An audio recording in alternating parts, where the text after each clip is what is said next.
Hello guys, good morning. So ngayong morning ay humid morning guys. Humid morning, walang masyadong araw ngayong umaga. So it's already 8:45 in the morning and today is my birthday, November 25. Char. Pero wala mo nang handa-handa kasi alam mo na, kulang sa budget, char. At saka wala akong work, so nandito lang ako sa bahay. Domestic helper sa bahay, char. So, updates sa renovation sa bahay ni mother. So, as you can see, makalat talaga dito sa aming floor area. So, ayan, mga gatambak na mga alikabok ng mga semento at graba. Dito naman sa aming terrace. So, ayan. Nagtatambak na graba. Kasi, ongoing pa rin ang renovation sa bahay ni Mother Dear. Doon banda sa aming hapagkainan. Tingnan mo naman. Ang daming mga graba. So, ayan. Madilim. Madilim talaga dito sa aming hapagkainan. So, ayan. So, ngayong araw, papunta na dito ang aming panday. Late na silang pupunta dito kasi pupunta pa kasi ako kaninang early morning, 7:30, umalis ako dito sa bahay. Kasi kumuha kasi ako ng certification sa Comelec. Ganon, chat. So, yun lang muna ang aking chika for myself. Charot. Aside sa aking birthday. Char lang. So, dito, naka-finishing na ang aming panday dito. So, dito rin, pero hindi pa nila tapos kasi parang i-measure pa kasi nila yan para magkasya yung door jump na binili ng aking brother-in-law kasama ng aking kapatid. So, ito rin, hindi pa rin nila nalagyan ng finishing. Pero nag-umpisa na rin ang pagtanggal ng aming mga lumang wirings kasi pinalitan namin ng bagong wirings. So, proper wirings na talaga siya, guys. So, as you can see, yung mga red na mga hose niyan. So, yan yung mga outlet at saka mga switch ng aming bahay. Sa bahay ni Mother Dear. Parang mayroon akong narinig na maingay ng mga kabataan. Pumunta sila doon sa school gym. So, dito na naman tayo. So, ito, nalagyan na rin ito ng switch. Pero hindi pa kasi siya nakabit dito. Kasi hindi pa rin tapos mag-finishing ang panday. So, as you can see, nakatiwangwang pa rin ang switch. So, ayan.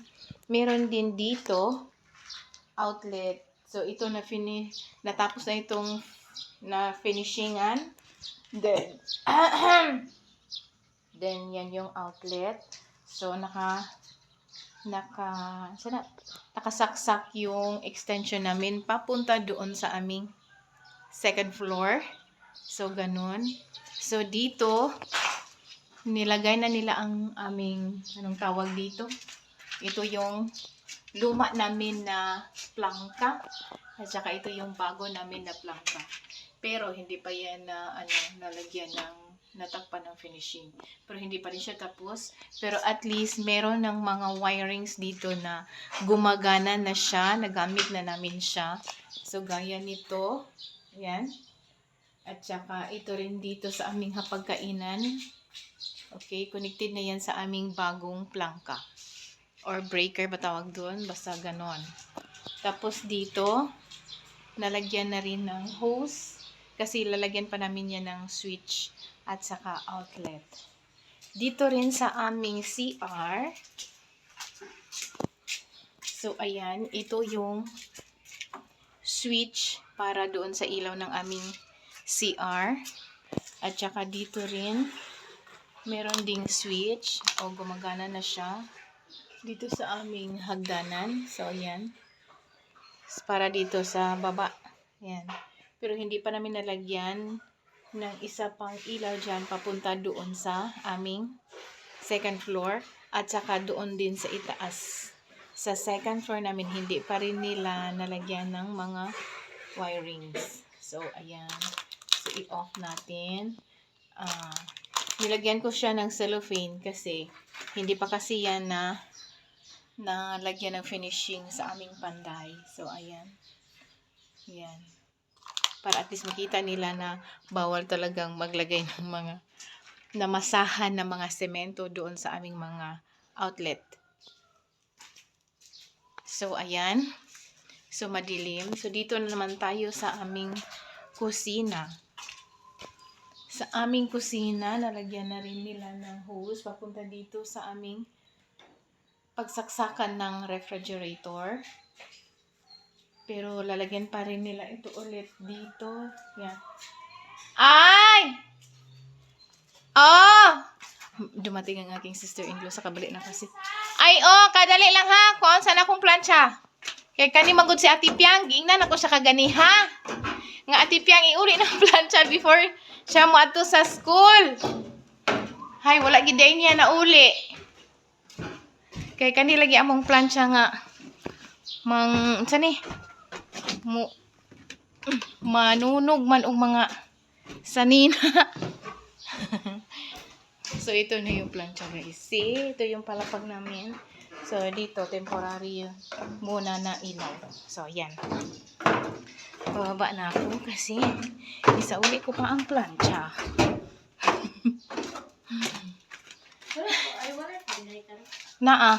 Late manggug ko nagkuan kay ngadto ko sa Comelec kay nagkuha ko kanang certificate sa kuan ba sa kay wala ko ID, wala may bayad. Unsa ray man yun? Yung kung may kong certification nila karon na ko dito. Paghatag. Sa Comelec? Sa Comelec. Kay wa pa gyapon kay ID. Wala. May pa. ID. Kay dugay-dugay pa pud gipud himuon. Gani. Require bitaw. Status ko ba? Ay, Marama ay nagbalhin day ka dire? Nagbalhin ako dire. Adtong June 3, nagbalhin ako. Sige. Ay, thank you. Sige. Kay mag-duty pa ka? So, yun. So, ito guys. So, dito. So, mamayang hapon, kasi, gabi kasi mag-work dito ang aming electrician kasi nag-work din kasi siya. So, panggabi ang kanyang way of installing sa wire installation dito sa aming bahay. At saka kapitbahay lang naman namin siya. So madali lang siyang ma-access namin pag anytime na gusto naming magpaano sa wirings, ganon. So ayun, so pero ang panday hindi pa dumating. Tinawagan ko na sila kanina nung pauwi na ako, pero hindi pa rin sila dumating, pero maghihintay na lang muna ako sa kanila. So, tingnan mo naman guys. Nakatiwangwang pa rin. See? Ito yung lumang mga foam namin. So, mga 19 forgotten or 19 kupong-kupong pa itong mga foam namin. So, ito, nawala na yung mga cover niya. Pero magamit pa kasi itong foam na to. So, ito ang ginamit namin sa isa pa naming deck. Kasi, tatlo kasi ang katrin namin. Isang double deck. So, yung sa double deck kasi, meron talaga yung foam bago pa. So, ito yung pinakaluma namin. So, pwede pa naman siyang gamitin. So, lagyan na lang namin siya ng, anong tawag dito, kumot na basta lang magkasya doon sa measurement ng foam na ito. So, ayan. So, ipakita ko sa inyo ang natitira pang mga materials para sa wirings dito sa loob ng bahay kasi hindi pa kasi siya lahat nalagyan ng electrical wirings. So, ganun. So, ayun. So, unti-unti lang muna. So, ayan. So,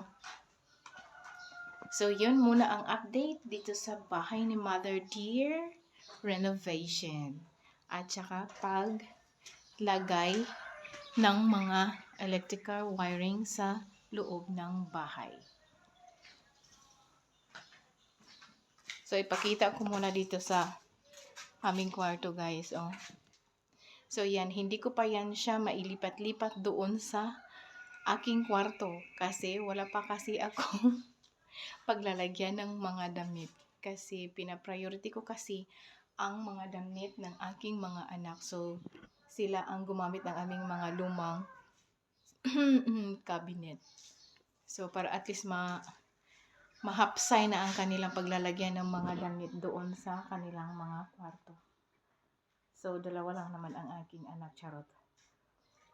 So, ang matutulog pala dito sa kwarto na to ay minsan si mother or mostly pag meron kang bisita dito talaga namin ipatulog yung aming mga bisita. So, ang tawag namin dito is guest room.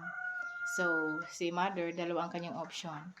Pag umuwi siya dito kasi weekend lang kasi magtambay ang aking mother dito kasi nakatira din kasi siya sa bahay ng aking isa ko pang kapatid. So, weekly lang siya umuwi dito. So, mamili lang ang aking mother, either dito siya matutulog or doon sa itaas kasama ko sa aking kwarto. Ganon. So, ayan. Hinihintay ko talaga ang aming panday. Hindi pa sila dumating. So, kanina palang umaga. So, another set of deliveries na naman ng semento. So, dyan ko na lang siya pinalagay. 10 sako ng semento. Meron pa ring hollow blocks. At saka meron pa doon na 1 cubic na fine sand. So, ayan. Hinigaan na ng aming aso. So, ayun. So, ayan. So, hinigaan ng aming aso ang bagong delivery ng aming semento and fine sand. Kasi, ano talaga, kalas gyud og semento ang pag-finishing, guys. Or baka depende lang din siguro sa mga mason, no? Na marunong talaga silang tumanaw ng parang kabalo sila mo tan-aw sa kalisod sa ilahang mga gitrabahuan nga mga bossing, charot. O, diba? Parang marunong din silang tumanaw na hindi basta-basta bumili ng mga materialis pag ikaw ay magpa-renovate ng bahay. Parang gano'n. So, sa kanila din na part kasi is parang hala-hala lang talaga sila. Hindi naman sila nag-iisip na yun bang masinop talaga sa mga gawain. Parang marunong din silang tumanaw ng tawag dito, untang na loob ba? Parang ganun. Hindi ko ma-explain. Basta ganun. Basta maano talaga sila yung usikan. 'Di ba? 'Di ba pag mag-renovate tayo ng bahay, 'di ba? Tayo matipid, tapos dapat talaga is masinop talaga sa lahat ng bagay. Lalo na sa mga materialis, 'di ba? Parang ganun. Sila wala talaga sa kanila. Basta lang na nag-ano sila. Pero parang feel ko rin sa kanila na parang kulang pa rin kasi sila sa experience. Kasi bata pa kasi sila bilang isang panday or mason. Ganun. So, wala tayong magagawa doon. 'Di ba? Pero, tamang-tama naman ang aming bayad sa kanila as a labor fee nila. So, that's all for today's video, guys. Thank you for watching my YouTube channel, Resume Vlog. Bye!